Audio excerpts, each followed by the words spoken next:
Elas kord noor talupoeg, kes suure vaevaga ots otsaga kokku sai. Ühel päeval istus ta vankril ja puhkas, mõtteid mõlgutades ning otsmikult higi pühkides. Just sel ajal läks tema juurest mööda väike küürus Eideke, kes ütles: "Mis te siin nivisi hommikust õhtuni rügate, ilma et sellest suuremat tulu paistaks? Parem astuge otse edasi, minge ühte soodu 2 päeva, kuni jõuate metsalagendikule, kus kasvab hästi suur kuusk. Kui selle puu maha raiute, siis leiate õnne."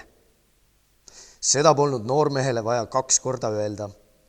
Ta võttis kirve ja hakkas astuma. 2 päeva pärast leidiski ta vägeva kuuse ning võttis kirve ja asus tööle. Ta raius ja raius, kuni puu suure raginaga maha varises. Puuga kukkus alla ka ladvas olev linnupesa ning 2 muna, mis seal sees olid, läksid katki. Esimesest tuli välja kotkapoeg, teisest väike kuldsõrmus. Kotkapoeg kasvas ja kasvas, kuni oli poole mehe kõrgune. Siis lehvitas ta tiibu, nagu prooviks neid, tõusis õhku ja hüüdis: "Te vabastasite mu! Võtke tänutäheks sõrmus teisest munast endale. See on võlusõrmus. Kui ta kätte panete ja midagi soovite, läheb see täide. Te võite soovida vaid ühe ainsa soovi. Pärast seda kaotab sõrmus võlujõu. Sellepärast mõtelge hästi järele, enne kui midagi sõrmuselt palute, et teil ei tuleks pärast kahetseda." Seda ütelnud tõusis kotkas sinisesse taevasse, tegi talupoja kohal tiiru ja kadus kiiresti kui nool. Mees võttis sõrmuse ning läks sellega linna Kullassepa juurde. Seal oli palju kallihinnalisi sõrmuseid. Ta näitas enda oma ja küsis, mis väärtus sellel võiks olla. "See on odav asjake," vastas Kullassepp. Talupoeg hakkas südamest naerma ja ütles usalduslikult, et see on hoopis võlusõrmus ning maksab rohkem kui kõik tema sõrmused seal poes kokku. Kullassepp oli paha mees, valelik ja riukaline. Ta pani talupojale ette öö tema pool veeta, sest aeg oli juba õhtusse jõudnud. Ta ütles, et nii kalli ehte omanikule peavarju andmine toob talle kindlasti õnne ja kostitas võõrast parimate söökide ning jookidega. Külvas ta üle kiidusõnade ning magusate meelitustega. Kui talupoeg oli magama jäänud, võttis Kullassepp talt ettevaatlikult võlusõrmuse sõrmest ja pani asemele täpselt samasuguse, kuid tavalise. Koidikul äratas Kullassepp talupoja.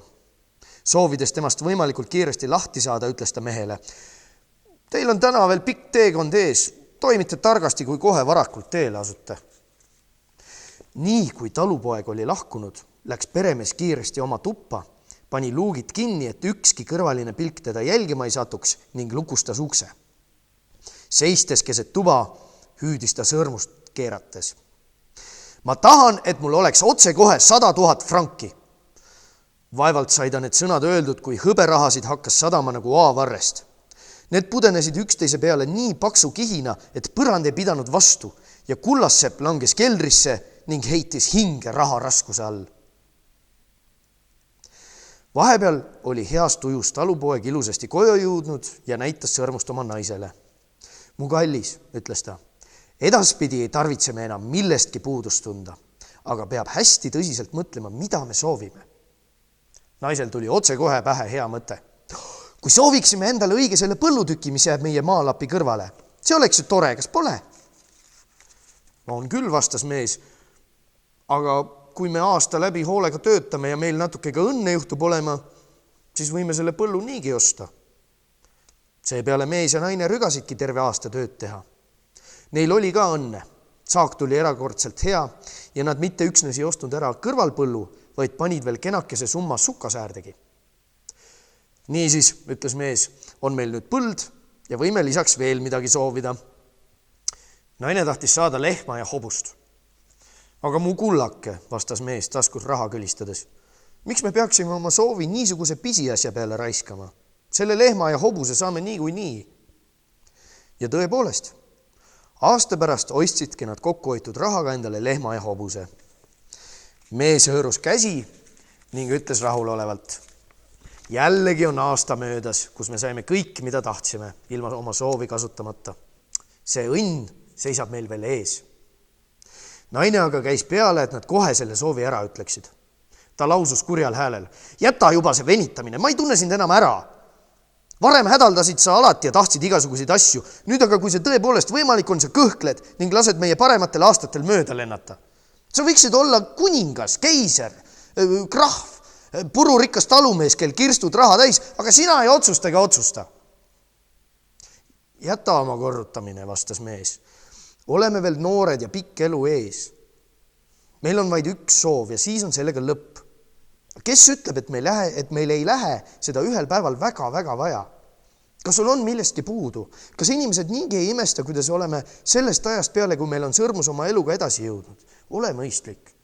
Sa saad ju kogu aeg selle üle mõelda, mida me soovida võiksime. Elu kulgeski edasi endist viisi. Sõrmus neis olevat majale õnne ja õitsengut toonud.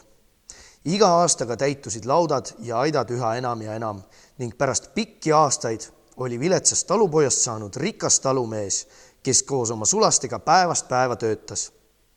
Õhtuti istus ta majakünnisel, nägu rõõmus ning hing rahul. Möödujad tervitasid teda lugupidamisega. Nii läksid aastad. Vahetevahel, kui nad üksi olid, tegi naine ikkagi veel sõrmusest juttu ning tuli välja hulga soovidega. Mees aga vastas endiselt, et need soovid võivad oodata ja et kõige parem mõte tuleb alati viimasel minutil. Pika peale unustasid nad aga sõrmuse peaaegu täiesti. Möödus 30-40 aastat. Mees ja naine olid saanud juba päris vanaks, ilma nad oma soovi oleksid välja ütelnud. Ühel ööl surid nad mõlemad korraga.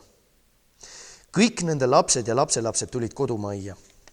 Aga kui nad tahtsid võtta sõrmuse isa sõrmest, ütles vanim lastest. Las isa viib selle hauda kaasa.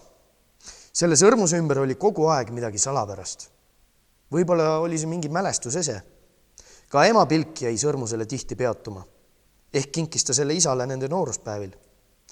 Ja nii maetigi talupoeg koos sõrmusega, mis pidi olema võlusõrmus ja mida ta ometi ei olnud, kuigi oli andnud omanikule kõike, mida too oli iganes soovinud. Head jõuluaega!